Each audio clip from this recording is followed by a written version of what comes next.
ஜெய் ஸ்ரீ மாத்ரே நமக. ஜெய் குருதர், ஜெய் குரு பிரசலாம். நமஸ்காரம்.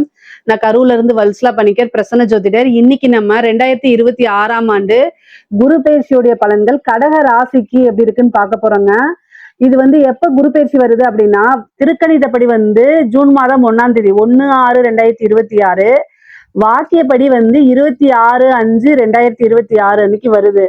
இந்த திருக்கணிதப்படியும் வாக்கியப்படியும் பாத்தீங்கன்னா கொஞ்சம் தான், 2 நாள் தான் 3 நாள் தான் வித்தியாசமா இருக்கு. அதனால முதல்ல வரக்கூடிய குரு பயிற்சி பலன்களே நம்ம உங்களுக்கு சொல்றேன். 26/5/2026ங்க. மே மாசம் 26ஆம் தேதி குரு வைகாசி மாசம் 12ஆம் தேதி செவ்வாய்க்கிழமை ஹஸ்த நட்சத்திரத்துல காலை 11:05 குரு 12ஆம், அதாவது உங்களுக்கு மிதுன ராசில இருந்து கடக ராசிக்கு வராரு. உங்களுக்கு இவ்வளவு நாளா 12ஆம் இடத்துல இருந்தாரு. இப்போ உங்களுடைய ராசிக்கு உச்சபலம் பெறாரு. 12 வருஷத்துக்கு ஒரு தடவை தான் இந்த பயிற்சி பலன். உங்களுடைய ராசியில குரு உச்சம் பெறும். பொதுவாவே ஜென்ம குரு கொஞ்சம் கிளேசம், அதாவது டென்ஷனை கொடுக்கும்னு சொல்லுவாங்க. ஆனா உங்ககிட்ட உச்சம் பெறாரு, உங்க ராசியில உச்சம் பெறாரு. நல்ல அமைப்புகள். ஏன்னா உங்களுக்கு 5ஆம் இடத்தை பாக்குறாரு. அதிர்ஷ்டம் தானா தேடி வரப்போகுது. இவ்வளோ நாளா அஷ்டமத்து சனியில ரொம்ப கஷ்டப்பட்டு இருப்பீங்க. இப்ப ராகுவும் உங்களுக்கு அஷ்டமத்துல இருக்கனால கஷ்டப்பட்டுட்டு இருப்பீங்க. இந்த தீர்த்து வைக்கிறதுக்கே கடக ராசிக்காரங்களுக்காகவே குரு ஒரு நல்ல விஷயங்களா இருக்கணும். ரொம்ப நாளா கஷ்டப்பட்டாங்க, பாவம் அப்படின்னு சொல்லி குரு உங்க ராசிக்கு வர போறாரு. அதுவும் உச்ச பலனுங்க. நல்ல அமைப்புகள். இவ்வளோ நாளா நீங்க ரொம்ப பாலைவனத்துல, அப்படி வெயில்ல, கடுமையான வெயில்ல, ஒரு பாலைவனத்துல தாகத்தோட நடந்து போகும்போது அந்த இடத்துல ஒரு பூங்கா மாதிரி நல்ல ஒரு சோலை, நிறைய பழங்கள் இருக்கு, நல்ல காற்று, இதமான காற்று, நல்ல சுத்தமான நீர், இதெல்லாம் கிடைக்கும் போது சொர்க்கம் மாதிரி இருக்கும்ல, அந்த மாதிரி அமைப்பு தான் உங்களுடைய ராசிக்கு குரு கொடுக்க போறாரு. ஏன்னா 5ஆம் இடத்தை பாக்குறாரு. ஐஸ்வர்ய ஸ்தானம், பூரண லக்ஷ்மி ஸ்தானம் அப்படிங்கிறது 5ஆம் இடம். 7ஆம் இடம் நல்ல ராஜயோக இருக்கக்கூடிய அமைப்பு. 7ஆம் இடம். 9ஆம் இடம் சகல விதமான சௌபாக்கியங்கள், பாக்கிய ஸ்தானம். உங்களோட வாழ்க்கையில நீங்க என்ன விஷயங்கள் நினைக்கிறீங்களோ அத்தனை விஷயமும் தானா தேடி வரக்கூடிய அமைப்புகள். இது எல்லாமே கடக ராசிக்காரங்களுக்கு இருக்குங்க. நீங்க இவ்வளவு நாளா பட்ட கஷ்டங்களுக்கு எல்லாமே இந்த குரு பயிற்சி உங்களுக்கு ஆறுதலா இருக்க போகுது. அது இல்லாம பல அற்புதங்களை செய்ய போகுது. நன்மைகள் தான். குரு உங்களுக்கு பாக்கியாதிபதியும் அவரு தான், உங்களுக்கு 9 குடைவரும் அவரு தான். தெய்வ வழிபாடு, தெய்வ அனுகூலத்தை தேடிக்கங்க. பெரியவங்களை மதிச்சு நடங்க.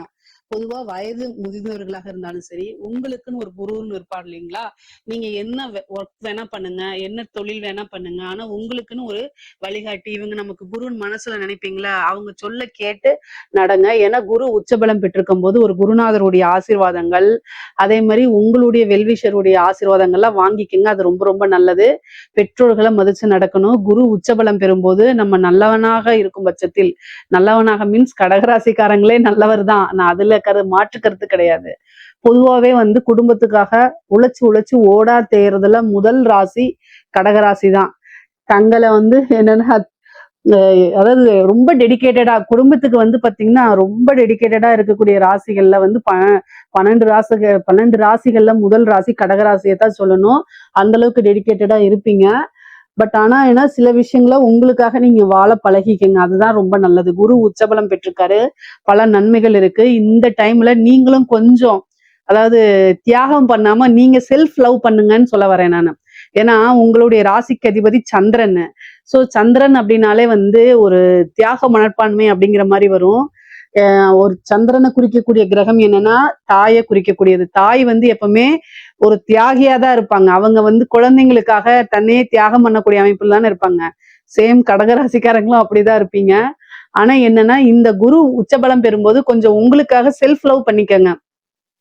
உங்களுக்கு என்ன விஷயங்கள்லாம் பிடிக்குதோ அதெல்லாம் செய்ய பழகிக்கங்க. லைஃபை கொஞ்சமா என்ஜாய் பண்ணிக்கங்க. நல்ல அமைப்புகள் வருது. 5ஆம் இடத்தை பாக்குறாரு. அதிர்ஷ்டம், லக்ஷ்மியுடைய ஸ்தானம். காதல்ல வெற்றி கிடைக்க போகுது ஃபர்ஸ்ட். அதே மாதிரி திடீர்னு ஒரு ஐஸ்வர்ய பிராப்தம், பூர்வீக சொத்துக்கள் சேரும் உங்களுக்கு. இவ்வளவு நாள பூர்வீக சொத்துக்கள் ஏதாவது ஒரு பிரச்சனைகள் இருக்கு அப்படின்னா அந்த பிரச்சனைகள்லாம் நீங்கி கட்டாயம் ஒரு நல்ல வழி உங்களுக்கு உண்டு. பூர்வீக சொத்துக்கள் மூலியமா நல்ல ஆதாயம் உண்டு. அதே மாதிரி தாய் வழி சொத்துக்களே நல்ல ஆதாயம் இருக்கு. தாய் வழி சொத்துக்களும் உங்களுக்கு சேரதுக்கு உண்டான அமைப்பு இருக்கு. தந்தை வழி 9ஆம் இடத்தை பாக்குது. தந்தை வழி சொத்துக்களும் சேரக்கூடிய அமைப்புகள் இருக்கு. பொதுவாவே 5ஆம் இடத்தை பார்க்கும்போது சொத்து சேர்க்கை அப்படிங்கிறது இருக்கு. சொத்து மூலியமா வருமானம் அப்படிங்கக்கூடிய அமைப்புகள் இருக்கு.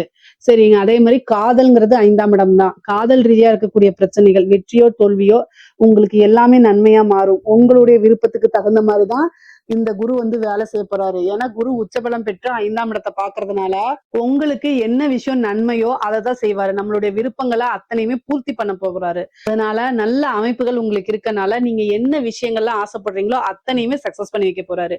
பிரிந்தவர்களுடைய சேர்க்கை, அதே மாரி காதல் அப்படிங்கிறது திருமணத்துல போய் முடியக்கூடிய அமைப்பு, பெற்றோர்களுடைய ஆசீர்வாதம் மூலியமா திருமணம் பண்றது.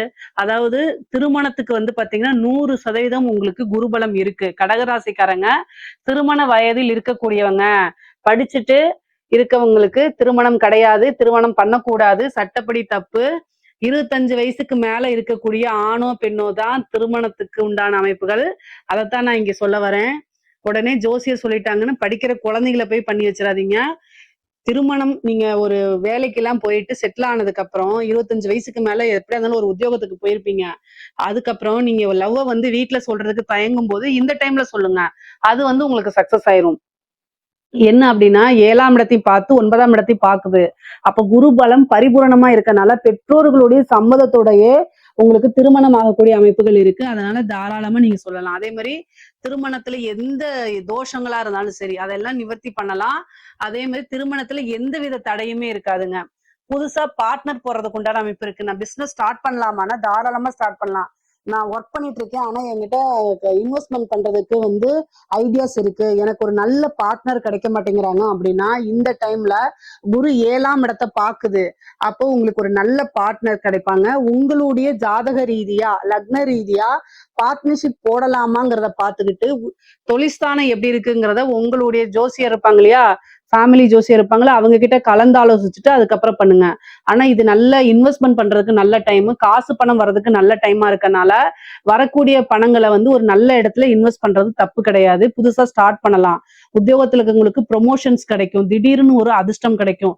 வெளிநாடுகளுக்கு செல்லக்கூடிய அமைப்பு, வெளிநாடுகளுக்கு செல்லக்கூடிய யோகங்கள், கல்விக்காகவோ, உத்தியோகத்துக்காகவோ, பிசினஸ்க்காகவோ, தொழிலுக்காகவோ வெளிநாடு செல்லக்கூடிய அமைப்புகள் உறுதியாக இருக்குங்க. அதே மாதிரி திடீர்னு ஒரு ஐஸ்வர்ய பிராப்தம் கிடைக்கும். உழைக்காத ஒரு வருமானம். நீங்க இப்போ ஏதாவது ஒரு விஷயத்த செஞ்சிருப்பீங்க. ஆனா அந்த பிரதிபலன் டக்குன்னு வரும். அதே மாதிரி லாட்ரி கிடைக்கிறதுக்கு உண்டான அமைப்புகள். ஒரு லாட்ரி வாங்கியிருப்பீங்க, சும்மா வாங்கியிருப்பீங்க. டக்குன்னு அதுல ஒரு பிரைஸ் வர்றது. இந்த மாதிரி இதெல்லாம் இருக்கு. உழைக்காத வருமானம் அப்படிங்கிறது இந்த டைம்ல வர்றதுக்கு உண்டான அமைப்பு இருக்கு. கடன் ரீதியா பிரச்சனைகள் நிவர்த்தி ஆகும். ஏன்னா உங்களுக்கு 6 குரு. அவர் வந்து உங்களுடைய ராசியிலேயே உச்சம் பெறனால கடன் ரீதியா இருக்கக்கூடிய பிரச்சனைகளுக்கு கட்டாய நிவர்த்தி உண்டு. ஏன்னா நிவர்த்தி ஸ்தானத்தவே உச்ச பெற்ற குரு பாக்குறாரு. 12 வருஷத்துக்கு ஒரு தடவை தான் இந்த அமைப்புகள் வருது. இந்த விஷயம் இந்த கடன் ரீதியா இருக்கிறது, வழக்கு ரீதியா இருக்கிறதுக்கெல்லாம் இந்த டைம்ல உங்களுக்கு ஒரு நிவர்த்தி உண்டு. நீங்க அதுக்குண்டான பரிகாரங்களை செய்யுங்க. என்ன பரிகாரம் அப்படின்னா, குரு பகவானுக்கு வழிபாடு பண்ணுங்க. தட்சிணாமூர்த்தி வழிபாடு பண்ணுங்க. வியாழக்கிழமை உங்களுக்கு எந்த டைம் முடியுதோ அந்த டைம்ல வந்து முல்லைப்பூ இருக்கு இல்லைங்களா? அதுல மாலை தொடுத்து 2 நெய் தீபம் போட்டு அவருக்கு அர்ச்சனை பண்ணி வழிபாடு பண்ணுங்க. சிவபெருமான வழிபாடு பண்ணுங்க. நவகிரகத்துல குருன்னு இருப்பாரு. அவரை வழிபாடு பண்ணிக்கங்க. இதெல்லாமே உங்களுக்கு குரு பகவானுடைய நன்மைகளை அதிகப்படுத்தி கொடுக்கும். கடன் ரீதியா இருக்கக்கூடிய பிரச்சனைகளை நிவர்த்தி பண்ணும். அதே நேரத்துல வழக்குகள்ல வெற்றி கிடைக்கிறதுக்கு வாய்ப்புகள் இருக்கு. பிரிந்தவர்கள் சேர்றதுக்கு உண்டான அமைப்புகள் இருக்கு. நீங்க ரொம்ப நாளா மனதுக்கு பிடித்தவங்கள பிரிந்திருந்தீங்க அப்படின்னா அவங்க எல்லாம் வந்து சேர்றதுக்கு உண்டான அமைப்புகள் இருக்கு. ஒரு சிலருக்குலாம் 2வது மேரேஜ் போகணும் அப்படின்னு நினைக்கிறவங்களுக்கும் இந்த டைம்ல வந்து குருபலம் இருக்கனால செகண்ட் மேரேஜுக்கு உண்டான அமைப்புகளும் இருக்கு. 9ஆம் இடத்தை பாக்குறதுனால உங்களுடைய சொசைட்டில உங்களுடைய பேரும் புகழும் நல்ல வளர்ச்சி அடையும். பொதுவா ஒரு சிலர் தொழில் செய்யறாரோ, உத்தியோகம் செய்யறாரோ அவங்களுக்கு பேரு அப்படிங்கும்போது அது 9ஆம் இடத்தை குறிக்கக்கூடியது. குரு பலமாக இருக்கனாலையும் 9ஆம் இடத்தை பார்வை செய்யறதுனாலும் என்ன அப்படின்னா நல்ல பேரு புகழ் உங்களுக்கு கிடைக்கும். முக்கியமா இந்த பப்ளிக் ரிலேஷன்ஷிப், அதாவது இந்த அரசியல்வாதிகளோ அல்லது வந்து பொதுமக்களோட தொடர்பு உள்ள நபர்களுக்கெல்லாம் வந்து நல்ல ஜனவசியமும் உண்டு. பொதுமக்களுடைய ஆதரவுகள் கிடைக்கும். அது மூலியமா உங்களுடைய கெரியர்ல நல்ல டெவலப்மெண்ட் கிடைக்கும். நீங்க வந்து அது மூலியமா காசு பணம் சம்பாதிக்கிறது, உங்களுடைய பொசிஷனை அடுத்த ஸ்டேஜுக்கு உயர்த்தி கொண்டு போறது, வாழ்க்கையில உயர்வான நிலைய அடையிறது, இது எல்லாமே நடக்கும். அதே மாதிரி பெரியவங்களுடைய ஆசீர்வாதங்கள் உங்களுக்கு கிடைக்கும்.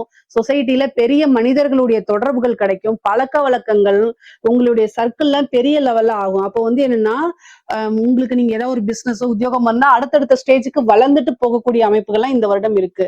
கடகராசிக்கு இந்த வருடம் வந்து ரொம்ப அற்புதமான பலன்கள்ங்க.